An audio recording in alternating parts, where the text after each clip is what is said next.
Iymon keltirib solih amallarni qilganlarga xushxabar beringki, ular uchun ostilaridan anhorlar oqib turuvchi bog'lar bordir. Rizq etilgan mevalardan har gal tanavvul qilganlarida bu ilgari biz yegan mevalarning xuddi o'zi-ku deydilar. Zero ularga bir-biriga o'xshash mevalar berilgan edi. Yana ular uchun u yerda pokiza xotinlar bordir va ular u yerda abadiy qoluvchilardir. Alloh taolo aytadi: Men o'z solih bandalarim uchun ko'z ko'rmagan, quloq eshitmagan va inson qalbidan ham o'tmagan narsalarni tayyorlab qo'ydim. Imom Buxoriy, Sajda surasi tafsiri. Iymon keltirgan va solih amallarni qilganlarni esa abadiy yashaladigan, ostidan anhorlar oqib turadigan bog'lar jannatga kiriturmiz. Ular uchun u yerda pokiza juftlar bor va ularni qalin soyalarga kiriturmiz. Imom Buxoriy rivoyati. Jannatga kiradigan birinchi guruh oydin to'lin oydek nur sochib turadi. Ulardan keyin kiruvchilar esa osmonda eng yorqin yulduzdek bo'ladi.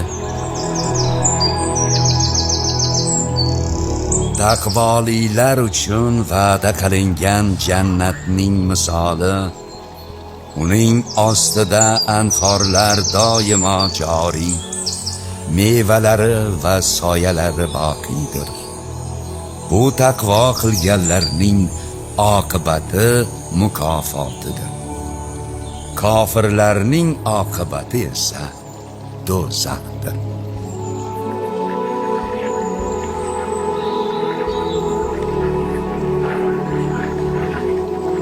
Imom Muslim rivoyati. Payg'ambarimiz sollallohu alayhi va sallam aytdilar: Jannatga kirganlar hech qachon kasal bo'lmaydi. Na burunlarini artadilar va na tupuradilar. Ular abadiy yosh holatda qoladilar.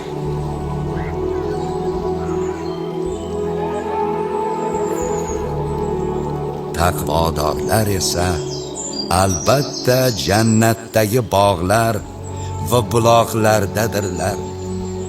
U yerga sog' salomat, tinch omon kiringiz deydi. Biz jannatdagi so'rilarda birodar bo'lib, bir-birlariga yuzma-yuz o'tirganlarning dillaridagi gina va adovatlarni chiqarib tashlaganmiz.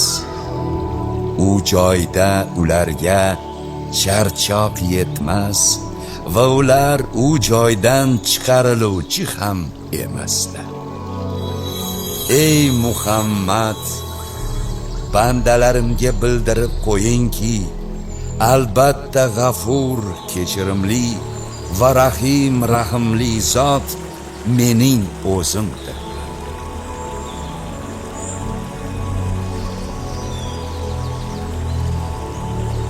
Ibn Moja rivoyati. Payg'ambarimiz sallallohu alayhi va sallam aytganlar: Jannatda odamlarning qalblarida na adovat, na dushmanlik qoladi. Ular aka-ukaday bo'lib, baxt taxtlarida o'tiradilar.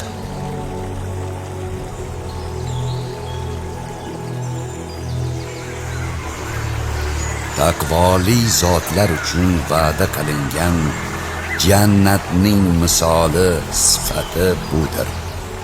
Unda aynimas suvdan iborat anhorlar ham, ta'mi o'zgarmas sutdan iborat anhorlar ham, ichuvchilar uchun lazzatli, aqldan ozdirmaydigan maydan bo'lmish anhorlar ham va musaffo asaldan iborat anhorlar ham bordir.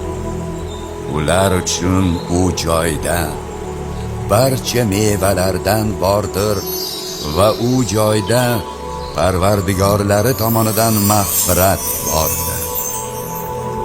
Ana shunday zotlar do'zaxda mangu qoladigan va qaynoq suv bilan sug'orilganda ichaklarini tilka pora qilib tashlaydigan kofirlar kabi bo'lurmilar?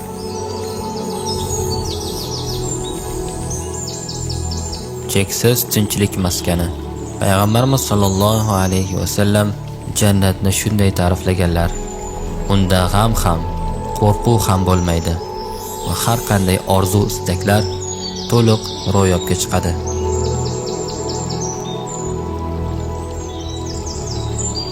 Parvardigorlaridan qo'rqqan taqvoli zotlar ham guruh holda jannatga boshlab bordi. To qachonki ular uning darvozalari ochilgan holda ekanida yetib kelganlarida va uning qo'riqchilari sizlarga salom, xush keldingiz, bas unga mangu qoluvchi bo'lgan holingizda kiringiz deganlarida ular behad shodlandilar.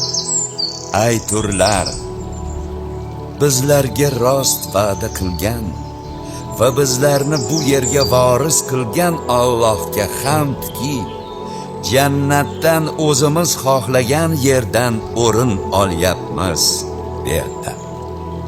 Bas shu dunyoda solih amal qiluvchilarning jannatdagi mukofoti naqadar yaxshidir.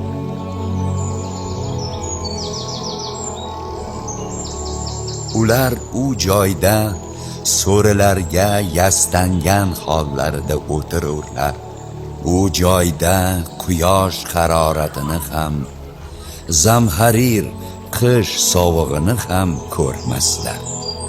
Jannat soyalari ularga yaqin va mevalari ham uzishga oson bo'lishi uchun egib qo'yilgan bo'lur. Ularga kumush idishlarda taomlar va o'zi kumushdan yasalgan bo'lsa-da, shaffoflikda shisha bo'lib ketgan qadahlarda sharoblar aylantirilur. Shisha bo'lganda ham kumushdan ularni soqiylar o'lchab qo'yganlar. U joyda mizoji zanjabil bo'lmish qadahlarda may ichirilur. U yerdagi chashmaning nomi Salsabil deb atalur. Ularning ustida mangu yosh xodimlar xizmat qilib aylanib tururlarki, ularni ko'rganingizda sochib yuborilgan durlar deb o'ylarsiz.